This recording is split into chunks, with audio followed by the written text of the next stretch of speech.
Mike on. We got a resistance band workout for you guys, but this one is gonna cover the whole body as far as upper. We're gonna hit the chest and do several exercises for it. Then we're gonna go to our back, get some biceps, and even some middle and front shoulders in. So we got a whole shebang set for you. So let's get this party started. So first thing, go ahead and grab the resistance band. We're utilizing the light power system resistance band. I want you to wrap it around. Notice he has it right under the pectoral. And if that wrap around, that's gonna put a lot of tension on it, and we're gonna do some chest presses for 30 seconds. Let's see what you got, Geno. Boom, notice. He's bringing the arms out to the side, and then he's going up and go up a little bit to the middle when you bring it in. 5, looking good. And keep in mind, it's 30-second intervals. We got 18 seconds left. Looking good, Geno. I love the fact that he's twisting that hand. That's really helping to get that chest contracted. Good thing about this is a dumbbell press more so than a barbell press because he's allowing that hand to go in a little bit. You can't really do that with a barbell bench press. So we're more so mimicking a dumbbell press.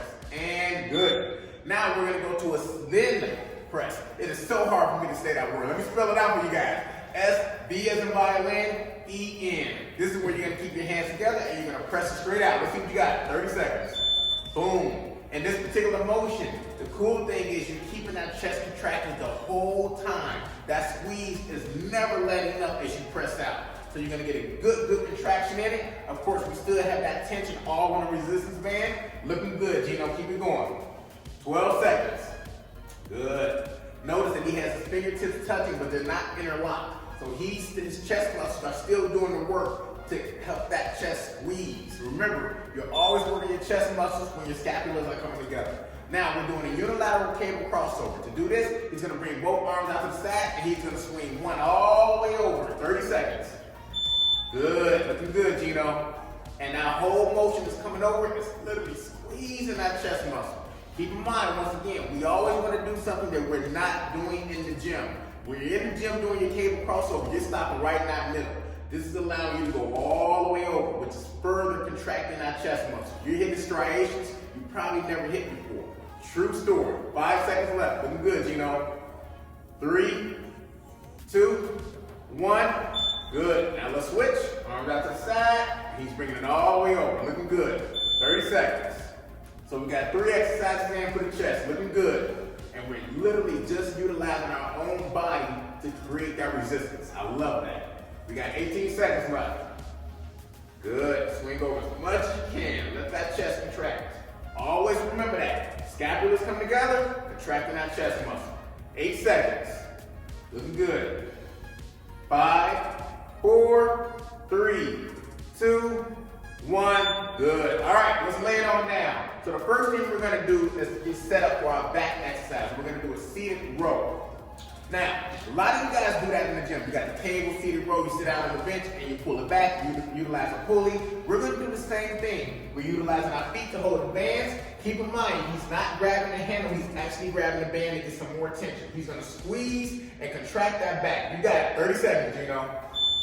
Notice at that back part, he's holding it, he's squeezing those elbows. It's almost like not only bring those elbows back, but you're trying to bring them together once they go behind you. To really squeeze that back. Notice his core is engaged because he's sitting upright, chest out as much as possible. 12 seconds left. You got this, Geno.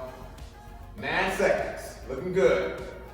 Band is very low, so it doesn't swing over and pop you. That'll ruin your day. Trust me. And perfect. Good. Now we're going to go to a bicep curl. What he's going to do is put slack on one side and put more on the other. So he's going to, just like he's going to let this one pull a little bit more, and this has less slack, and that way he can curl. Let's see what you got. 30 seconds. We're getting a good pump in. It's good to do bicep curls after your seated row because when you're doing the seated row, you're actually recruiting your biceps. But because that's a compound exercise, you're utilizing more muscles when you do the seated row and a little bit less muscles when you're doing your bicep curl. So you always want to do that afterwards. So we still have our program design where we're working the correct muscles in the correct order. Still learning. 3 seconds, Geno. Looking good. Good. All right, let's change that slack up. Good. Notice he shifts it around. So now there's more tension on the right side. Let's see what you got. Knocking them out. So far, let's think about it. Got our chest muscles in, got our back in. Now we're working our biceps. We're getting the whole body in as far as our upper part. I love it. The only thing we probably won't hit too much is going to be our triceps, but we still work them a little bit when we did our presses. just as a secondary motion. Looking good. 8, 7, 6, 5, 4, 3, 2, and perfect. Now we're gonna do some front raises. To do this, take your resistance band and place it under your kneecap. Open your legs very wide, and that's gonna allow for you to go up and then bring your arms together to get the front and middle deltoid. So, start on the side about right here, then you go up into the middle. Perfect. Try to swing those, you want those knuckles to kind of hit each other as you go up. There you go, looking good. You're gonna notice that tension kick in just as you're getting to the top part. That's perfectly fine. 13 seconds left, looking good. Keep in mind, this is very difficult because you've already exhausted your shoulders. So you utilize your shoulders when you did it. 3 chest exercises and a little bit with your back. And rest. Good. All right, reset a little bit, take some time to rest, and then we'll get to the chest press. But like I was saying, when you do any chest exercise, you're still working your anterior deltoid. When you do any back exercise, you're still working your rear and your posterior deltoid. So your shoulders are already exhausted. So by the time we got to them last, they were already spent, and therefore that exercise became a whole lot tougher, which we won. All right, looks like he's ready to go. Let's get our chest press in, 30 seconds. Boom, out into the middle, Geno, you got this.